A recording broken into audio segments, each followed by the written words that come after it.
Here is one important part to enable quality improvement within a manufacturing line of an automotive plant. This Volkswagen logo needs to be aligned perfectly with the car line, and this tool made from PR12 allows an operator to simply and reliably perform the operation of alignment of the logo with a simple one step. These are also very easily and cheaply manufactured in-house using PR12, so they also don't scratch the part too much. And many of these tools can be reimagined to provide production aids that increase the quality of the manufacturing line.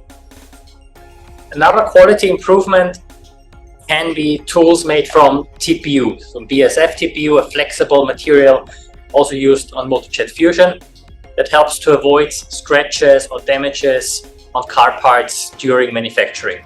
Like with this dampener, when something would hit it, there is no damage or paint splattering on the car because of the soft behavior and the soft touch tool feel of this TPU.